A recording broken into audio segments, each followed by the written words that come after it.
Shalom Ouracha. Une question qui devient de plus en plus urgente sur le Corona, c'est est-ce qu'on peut repousser un mariage? Nous en avons parlé dans la vidéo la première vidéo que nous avons faite sur le coronavirus, mais là ça prend des proportions plus compliquées. En Israël par exemple, on permet uniquement 10 personnes qui se rassemblent, pas plus. Et pas mal de rabbins sont quand même sortis et ils ont dit que c'était interdit de repousser le mariage. Il y a des pays où il n'y a pas autant d'interdictions, mais des fois c'est limité à une centaine de personnes. Donc je ne vais pas vérifier exactement chaque pays comment les consignes qui ont été données.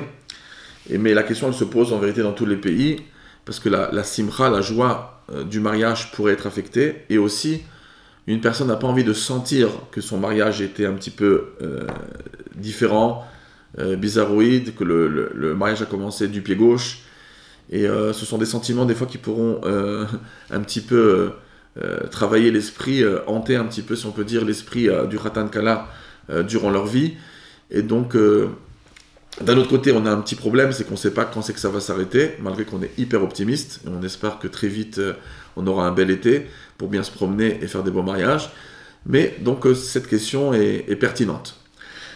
Alors, déjà, c'est important de préciser, c'est peut-être pas très populaire, mais il n'y a pas de réel interdit de repousser un mariage. Le Shulchan Aruch, dans le Siman 192 de Yoreh De'ah, Halacha 3, parle de cette possibilité sans s'expliquer, il n'y a pas besoin de dire pourquoi. C'est marqué que si une personne a repoussé son mariage pour X ou Y raison, c'est le terme du Shulchan Aruch, les Ezes Siba, pour une raison.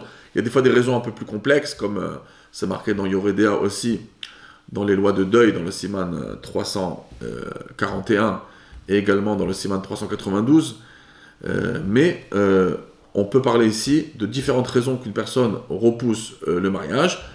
Alors, bon, il y a des discussions, est-ce que c'est bien de fixer tout de suite une nouvelle date?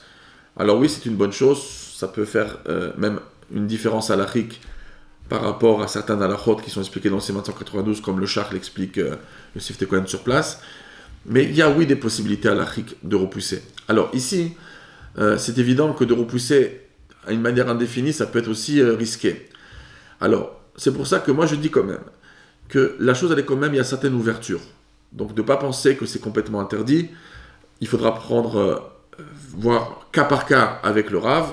Ça ne me dérange pas qu'on m'appelle, on peut appeler d'autres rabbanim compétents sur le sujet, pour pouvoir justement décider est-ce que ça vaut le coup ou pas le coup de repousser. Ça va dépendre de l'intégrité, de la crainte du ciel, du Khatan et de Kala, de leur sérieux. Ça va dépendre aussi, est-ce que par exemple le mariage, il pourrait se passer par exemple dans des pays où c'est pas interdit, plus de 10 personnes, on pourrait avoir 100 personnes chez le côté homme, 100 personnes chez le côté femme. Et si une personne dit non, mais il n'y aura pas assez de simra avec 200 personnes, et bien sur ça, des fois, il faut mettre ce luxe de côté et de ne pas repousser un mariage, surtout on va voir Sfirat HaOmer. Bon, on va trouver des solutions si les permissions vont s'ouvrir de faire des mariages plus facilement. On trouvera les solutions avec les rabbanim. Mais concrètement, si c'est simplement repoussé pour avoir un peu plus de monde, alors, ou bien même si une personne pense qu'il peut avoir 500, 1000 personnes dans son mariage, il faudra mettre ce luxe de côté si l'ambiance du mariage est quand même respectée. Mais si nous sentons que le mariage va être vraiment abîmé, la simra vraiment être néfaste, des fois quand il n'y a pas de copains ou de copines avec la Khatan et Kala qui tourne, il n'y a que la famille, c'est pas évident pour avoir un mariage joyeux, c'est quelque chose qui peut être réfléchi, et il y a des ouvertures pour pouvoir le repousser, prendre contact avec un Rav ou avec moi, Besimcha.